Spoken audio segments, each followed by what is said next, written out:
Well, most of the babies are over there. Not all of them. Go figure. I got two of them slowly walking their way out here. Are you the same couple that was in here yesterday? Do your parents know that you're hiding in the back corner? Oh, you're interested in dogs too, huh? You two. Go to your mommies. Go to your mommies. Granny, quit eating shit. Doesn't do me any good to tell her that. She's going to do it anyway. Oh, like 36, 37 degrees this morning. Just good heavy dew by the looks of it. And I'll find out how the back barn is here in a minute. Blakely likes to steal my grain buckets, so yeah, one of them, I don't know where it is. Oh, somebody that didn't wake up. Go figure. Not how I wanted my day to start. No, I mean, luckily somebody else fed for me last night instead of me. Didn't fill the bucket up for the 2-year-olds. Didn't feed the yearlings any hay. So that makes me happy in the morning when I gotta drag hay out for them. It makes me hurt like hell in the morning when I gotta drag hay out for them. It's easier in the evening when I can go back in and relax. Chicken. Now, the sad thing is I don't know if there's another one down here yet.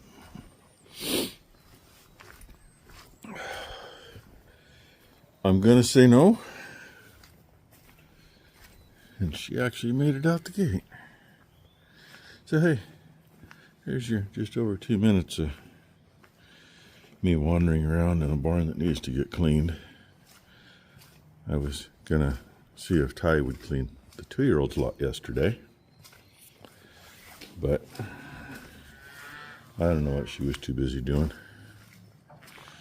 And she knew that as soon as we had another 2-year-old calf, I wanted to switch them around. Because right now the ones that haven't calved are in with the ones that have calved. And the ones that have calved could use more grain, but I don't dare give any more because the ones that haven't calved. Well, the 3 that haven't calved are still in with the others. That would have been easy for her to do yesterday. I know, I'm griping this morning, and hell, now we're over 3 minutes. Maybe if I'm really lucky, I can get her or her mother to get a little video of the buggy running today. We'll see. And yes, there's your colors this morning. It was actually better earlier, but if you look at what's in the sky, those are all in a straight line north and south. Including that makes a straight line north and south. So, you know those aren't Mother Nature's clouds. The geese are busy this morning. That's a small flock compared to the 5 or 6 that have already gone over. And I found my grass thieves. When Becky was picking up branches. Oh, get my finger back out of the way. There's a fir tree right there. Just to the right of that, she found a piece of a deer carcass she picked up. I didn't see any beds back there though. I did, however, in that field, there was 3 beds, more toward the far corner. In this one, literally right in line about there, there was like 8 beds. And I didn't see any at the neighbors, which kind of surprised me. Because usually there's beds over there. And the last field I did down in the creek bottom up the road, that one, there wasn't any beds at all either, which is weird. But there, I finished. The bulls were griping half the night. I know why, because they didn't have any hay. Now they have hay. Well, I'm finally going. helping Becky and Ty with a bunch of stuff this morning. Hey, Piper Doug, up on my track supposed together. Usually I throw this to the other track, but since I want to put them a little heavy and I don't want to mess around with settings, it's just easier. Yeah, here I'm throwing one part. It's just easier to throw overlap a little more. It still comes out very even, believe it or not. This will throw 60 feet, which means throwing back there's 30-ish feet between, 30 to actually 40 feet, so we got it figured for between tracks. And then over there I'm like 25 feet between them. And here I'm obviously closer than that, but I still got to get down here and finish this. And there's still a little left in the tender, so I'm going to see how far this goes. I actually have a very full load this time, because I got this place which is like 18 inches, something like that I think. And I got a place just down the road from here, it's 5 acres. And I got another place, bottom of the hill, turn right instead of left. Actually, I got 2 places that way that I want to get some on. And one's 6 acres, and the other's about 6 acres.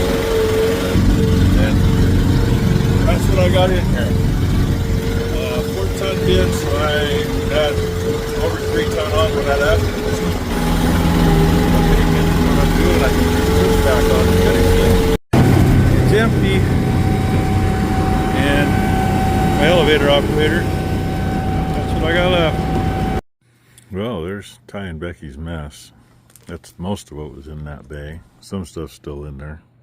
Some stuff's been put elsewhere.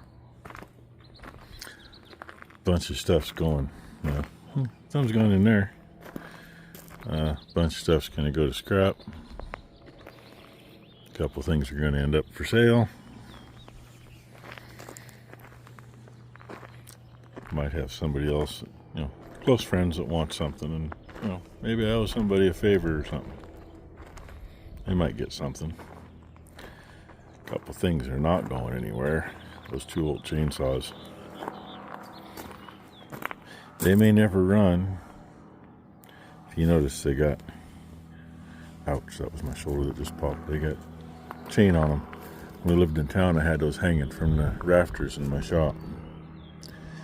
They were a little better shaped then. Not a lot. I mean, they're really actually just dusty from sitting here. But, yeah, all that shit. Anyway, that thing's empty. That thing's got a partial load on it. I'm gonna go see how far it goes. I called them and told them I'm done with their bin, and they said, good, we need one. Tender, I should say. It's like, perfect. So they'll either, if a driver can get here today, they'll pick it up today. Otherwise, they'll be here Monday morning. I know we were lucky to get one when we did. And today's been kind of nice. All I've done is leave just, traction tracks from the tires in the field, not sinking in.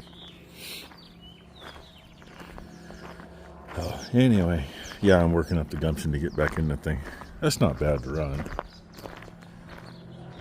Just full stomach now because I just had lunch. Might not be the funnest time.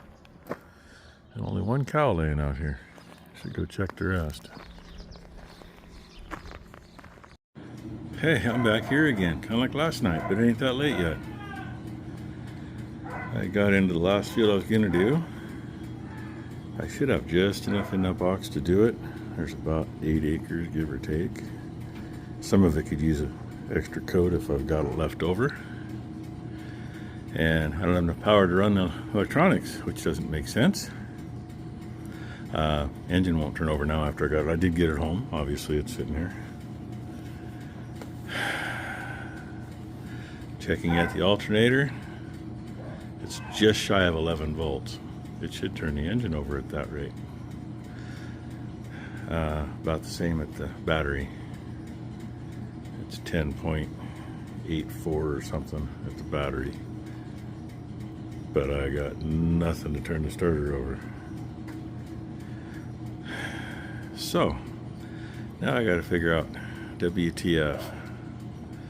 And, you know, there's a breaker strip inside. And there's a solenoid that turns everything on. And I'm wondering if that solenoid just isn't turning on. I don't know. I mean, it only takes 9 volts to hold the fucking solenoid, excuse my French. So, now I gotta figure this out. And I'd ask somebody else about it, but I'm the one that built the damn thing. Well, it didn't take long for the battery to get up enough to try to turn the engine over. At least click the starter solenoid and start to rotate. But I'm thinking it's either that or, you know, these Chrysler things, I don't know. I don't know how much of that, if it's internally regulated or what. And there is a little box up underneath the dash. Ty found it had a corroded fitting on it, but connection, but it wasn't bad. It should have still made connection. So I'm thinking we either got a bad ground someplace because the way the gauges are acting, or it's right there. I ain't got nothing to test that with other than fire the engine up and see what it does. And I can't fire the engine up till the battery's up, and you know, I checked last night and everything seemed to be okay. And I'm a cheap bastard. You can ask me about that, I will tell you. I'm not running into Napa and getting a single wire Delco off of them. Scamazon, they're cheaper and it will be here in the morning. Where Napa, the last time I went to get a single wire Delco, I waited 2 days for him to get one. You know. It's just because you have the bestest daughter ever. Yeah, I got the bestest daughter ever. She stepped outside with her phone and... It's on recording now too, so you can never say that you never said it. I never said anything. I just repeated what you said. Hey, you still said it. Anyway. Either way, this thing's sitting here till tomorrow. The only thing I'm concerned about is pulley. Because I know what's going to come on the Delco is going to be most likely for a B belt, not an A belt. And that one, I don't even know if that's an A. That's a skinny little bugger.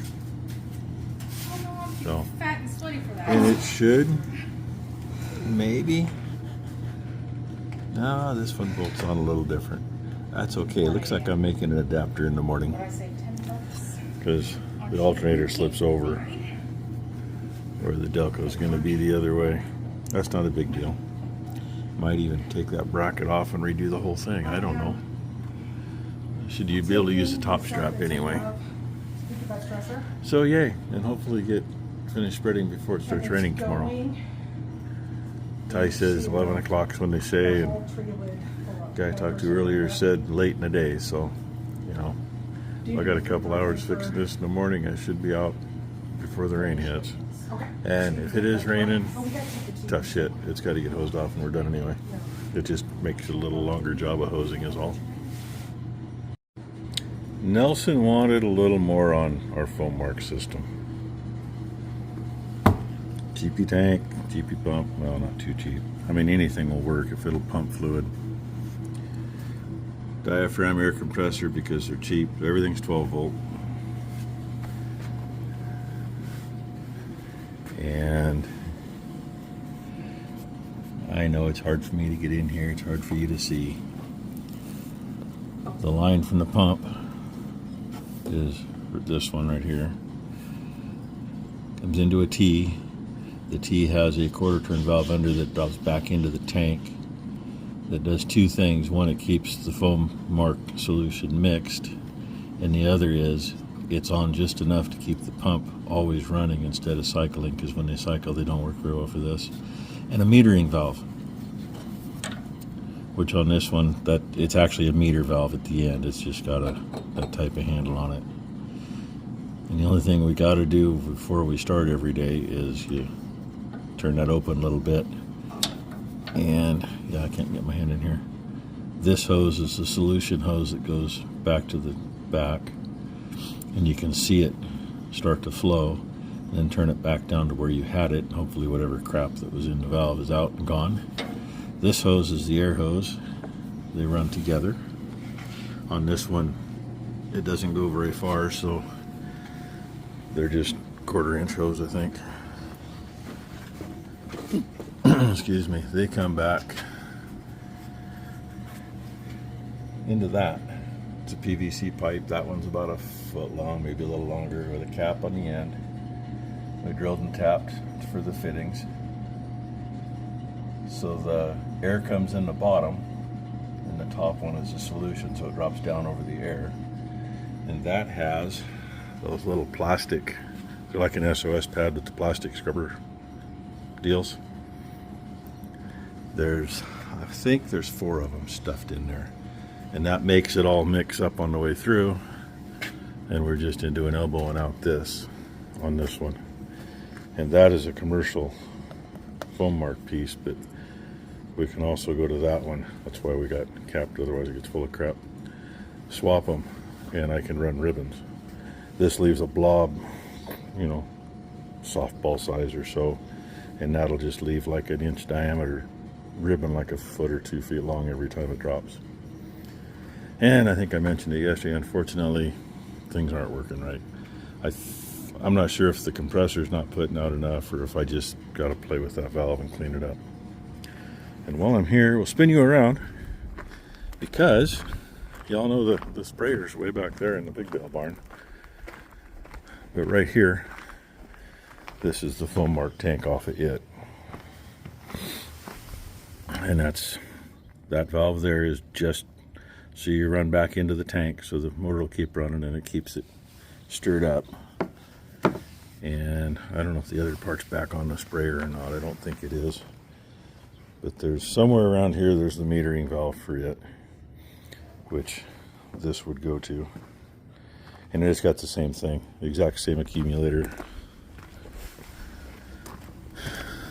as this one does, except the sprayer has one on each end.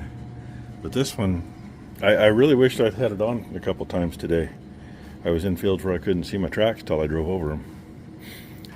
Because, you know, really short grass, you don't see shit. And Rainey says hi. And I say, God, I wish we were done. And hey, one mistake we made, not necessarily a mistake, but one thing we did when we made this, you see all that underneath the chain? Part of that sticks to the chain and it takes it back through.